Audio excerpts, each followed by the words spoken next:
from the understanding that all of these stories are compilations of the wisdom of humanity. And the study of the Bible is really a study of consciousness. That the stories told are helping us, that we're each, all of those characters. They represent some part of our consciousness. And that all the places and the things and the experiences are part of a mythos, a way of perceiving reality.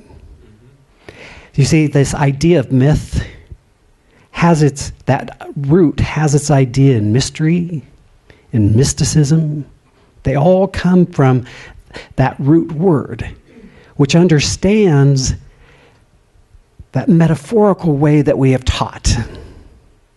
You see, it's a relatively late invention in the history of humanity that we would dissect and logicize everything. I don't know if that's a word, but I like it, so we'll use that one for today. Right? That would make everything logical when these stories, you see, many of the stories that have been passed down through humanity were stories. You can imagine people sitting around campfires, telling the story of where we come from, who we are, what is life all about. And so in that context, we have this remarkable person named Jesus who became aware of his own divinity and taught from that perspective. You see, the Christ, we believe, is the presence of God with which each person is anointed at creation. It is the eternal essence of God that is our true spiritual nature. It can be called the spark of God that ignites the human flame. Different traditions have different terms for that quality. But we use the Christos, the anointing, as an understanding.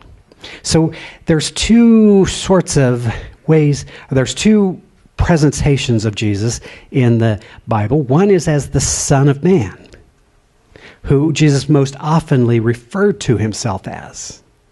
And then there's the Son of God. And both are true. Isn't that lovely? So in Charles and Myrtle's understanding, they helped us to be clear about the relationship with the Christ within. Charles Fillmore said, Christ is the mind of God individualized. And Myrtle says, Christ is the life principle within each one of us. Emily Cady, one of our great early Unity theologians, was equally direct in her explanation, saying the Lord is the Christ of our own being. John Shelby Spong, in another wonderful book called Liberating the Gospels, says when we read these stories, you see, we have this beautiful Christmas story. I went all crazy this year with my Christmas decorations and got out my nativity scene. And I put that up and I was done. It's a quick process. But I noticed in my nativity scene, I had little baby Jesus, Mary, Joseph. I have some wise men. I have some shepherds. Got a couple sheep. Didn't get the deluxe version with the camel. So, you have this whole thing. But if you read the stories, there's two distinct stories. In one story, you have sheep and shepherds. In another story, you have wise men. They're two distinct stories if you want to go back and read this, because people were interpreting this life. As John Spong says, it was so, whatever transpired in this awakening of humanity, we didn't have words for it. So we built stories around it. The stories are beautiful. The stories are wonderful. So we, in our minds, have kind of collapsed all of it. So if you get the really deluxe set, nativity set, you get all of it. You get angels, you get, wise men, you get sheep and shepherds and camels and the whole thing. And we pretend like that was the story told, but it wasn't. And it doesn't matter. On one side, we have a story of the humbleness of life being born. You see, in the Jewish tradition, the Messiah was believed to be the anointed one that would lead the Jews into the next great period. the next great life. And so the Messiah was looked to be this new ruler on earth. And so it's a very powerful and profound story to tell the story of the Christ child being born in the most humble of circumstances. No room at the inn. No place. Born of simple, humble understanding. And so he was not a ruler, a king that rode in with an army, but rather a Messiah who would teach us who we are and how we might treat one another, how we might remember and live more fully. You see, Shelby Spong says that behind these legends, behind these stories, there was a person who was real and an experience of God that was profound. This Jesus also broke barriers for them. He overcame sickness and separation. He called people into wholeness and oneness. I think over and over as my understanding of healing, of spiritual healing has emerged, of the consciousness through which Jesus must have lived, so that when the sick came to him, he did not see sick people. He saw their inherent wholeness and their inherent divinity. And it was that which he called forth. Because you see, there is a spiritual prototype within each one of us. There is a wholeness and a perfection that is transcendent of all the stuff that our bodies go through, that our lives go through. There is an inherent wholeness to who we are. And when we can remember that, and when we can practice that, and when in truth we can be in agreement with each other about that, that's where healing occurs. That's where revelation takes place. So in this story, Jesus broke down those barriers. You see, there was very much a separation of a time that my friend Arlene, who you met, was here, and I love the Jewish tradition. I think there's 512 different rituals that a good Jew will follow. Now, I don't know, I'd probably get to 100 and be like, I can't keep track, right? Now, to me, that is a way of developing a remembrance of God in all things, right? And so Jesus was radical when he would teach on the Sabbath. And he would work on the Sabbath. And people were like, whoa, you can't do that. There's a way you are supposed to behave. But his ministry was to say, neither low here nor low there, but within us is this spiritual dimension. He was continuing the teachings that had been taught before with a radically new idea, a radical way of being. He said crazy things like, it's not what you put in your mouth that matters, it's what comes from your mouth. Wow. I know people, I'm not going to name them, I'm not going to point, not pointing, not even going to look in your direction. I know people who get caught in the ritual part of the thing and forget the heart behind it, right? It's not what you eat, when you eat, how you eat. It's what you say and what comes from your heart that determines who you are. So Jesus was helping break down these barriers. These words were not, as Shelby Spong says, is that they were not an attempt to be a historic description of an objective reality.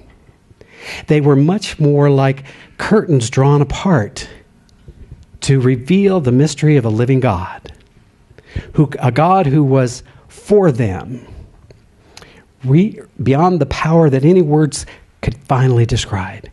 This is why I say we want to enter into the mythical qualities of these stories. This is why I don't have a problem with whatever we sing, because we're not singing literal facts. Some of us would believe that stars don't indeed move through the skies. You can see in first century why you would believe that, but we've had some updates. We've had some new downloads that help us understand reality differently, but it doesn't take away from the beauty of the guidance of the heavens to guide us to this place. So in the mystical mind, in the cosmic mind, in that understanding, we begin to understand that the mystical conception of Christ is an idea of the universality of our oneness with the divine, of our sonship and our daughtership of the one. And so it is a beautiful story as we tell this nativity scene of God revealing itself through this precious, humble child. And that child is the child in each one of us. That recognition of who we are can be realized and embodied. I don't know why my mind works this way, but it does. I just had this image come through of some little cartoon that I saw on Facebook, I'm sure, of Mary trying to bathe baby Jesus. And he's standing on the water, and she's like, cut it out. Right? Cut it out, man. See, it's like, if he was just born that way, imagine trying to raise that kid, right? But the understanding of this precious child who came into the recognition of who he was, who released the sense of separation, of otherness, so that he could stand in truth and say, those that have seen me have seen this divine power. That if you will follow my way of being, you will experience this kingdom of heaven. And that heaven was not meant to be a location, and earth a separate location, but heaven was meant to be a consciousness of awareness and understanding that is present here. They're not one or the other. They're here and now if we so choose to live that way. Now that's good news. That's some gospel going on, right? We're not here to suffer through this experience. We're here to live it, to love it, to enjoy it, to feel it, to cry through it when we need to cry, and to laugh heartily when it's time to laugh, and to experience the fullness of being right here and right now. That's the good news. So Jesus put forth these ideas, and they began to move forward, and other people began to practice and learn and understand that there's one power, Father, Mother, God, whatever we choose to call it, that this power is within us gives birth to a divine idea. And that when we surrender to that greater possibility, when we surrender to that greater self, then greater works than these are also born within us. How good is that? We have power that we haven't imagined. We have capability that we have not tapped. We have awareness that we've yet to fully discover. And so remembering who we are, that this Christ's presence was given to us from the beginning, awaiting its recognition of us. The profound truth was Jesus discovered this and taught it. And that whatever is true of humanity, all of reality is the reality of one's nature. It is the divine presence within. You see, as the external Jesus, the Son of Man, gave way to the Son of God. The Christ was born within him. And that Christ Spirit took on this human form and became the voice of God for humanity. How good is that? My teacher, my friend, my mentor, Ernest Holmes, once said something very powerful and profound. And he said that, in conclusion, in this talk that he was giving, that what the world needs is spiritual conviction followed by spiritual experience. He said, I would rather see a student of this truth prove its principle than to have him or her repeat all of the words of wisdom that have ever been uttered. It is far easier to teach the truth than it is to practice it. It is far easier to teach the truth than it is to practice it, which is why I do this job. So that you guys can do the hard work. Well, apparently I'm supposed to practice it too. I don't know. Right? We all know the truth. We all know the truth. I mean, if we've been doing this for a while, we know there's a power greater than we are. We know that it works through us. We know that we are one with it. And yet, when we're confronted with uncomfortable circumstance or things not to our liking, we may forget. We may forget and see the obstacle as the thing, not as the invitation to the truth. Have you ever considered that? That sometimes that obstacle, the challenge in our life is not a thing of itself, but it is an invitation into seeing the larger truth.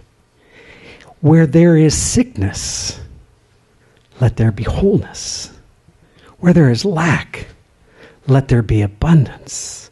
Where there is anything other than the fullness of God, let us open our hearts and our minds in an awareness to who we are.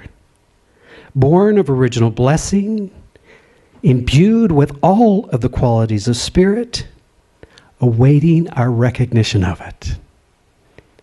You see, Jesus wasn't born somehow different, but somehow, through the journey of his becoming, he had an awareness of who he was.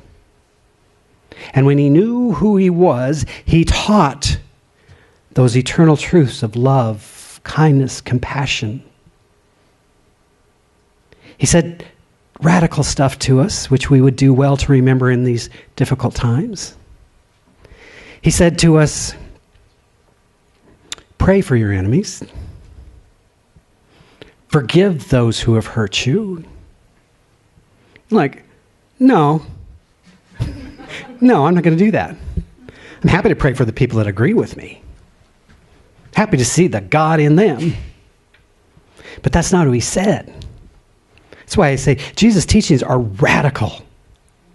We've gotten so used to having a little nativity scene, and that's sweet, but they're radical teachings. If you're really practicing living the open-hearted, compassionate life, seeing all of God's creation as beautiful and perfect, that's radical stuff. And we're all called to it. So this, for me, is the season of remembrance. As we celebrate the outer rituals and stories and all of this all these beautiful things that we've designed to help us remember. Ultimately, that awakening is the awakening each one of us must have within our own heart and mind. You see, Deepak Chopra once said that physically light is what you see when you wake up in the morning, but mystically, it's what you see when you wake up to your soul. When you see the truth, we see not physical bodies, but we see light beings housed in form for this amazing journey. And we bless the light. We celebrate the light. Tomorrow's service is about lighting that candle of truth, because we know that light casts out darkness, that love casts out fear, that joy is our divine inheritance, and it is good. Let us pray.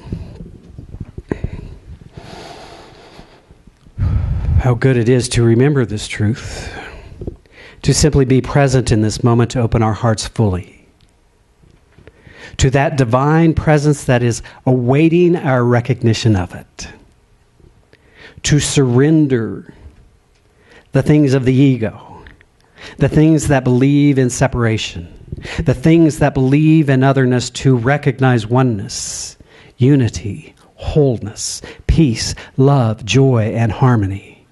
For we are reminded in this season of light, we are born of the one light, the one eternal light. And that we are called forth to let our light shine brightly into the world, to be a blessing to all that we see, to recognize and know this divine presence as our very life and being,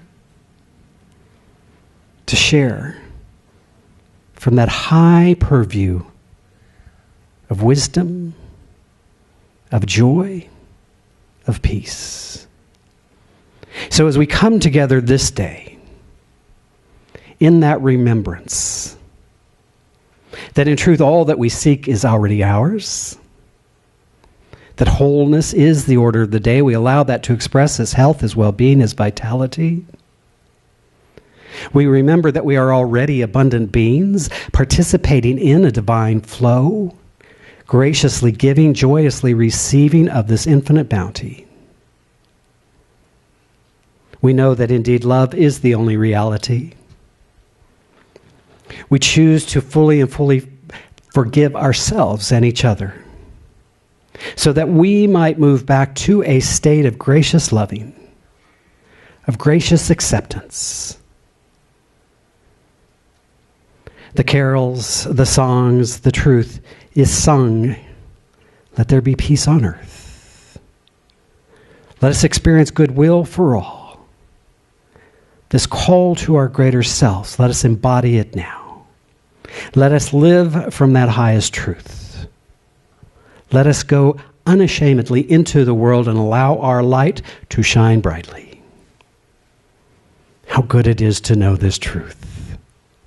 How blessed we are to be together in spiritual community, to remember and remind each other of this truth. How blessed we are to shine our light, to be a blessing to all we meet. And so we extend that blessing from this place. We're holding that high vision for a world that works for all, for a planet at peace. We bless our brothers and sisters across the planet, recognizing our oneness, spiritual oneness that can never be divided.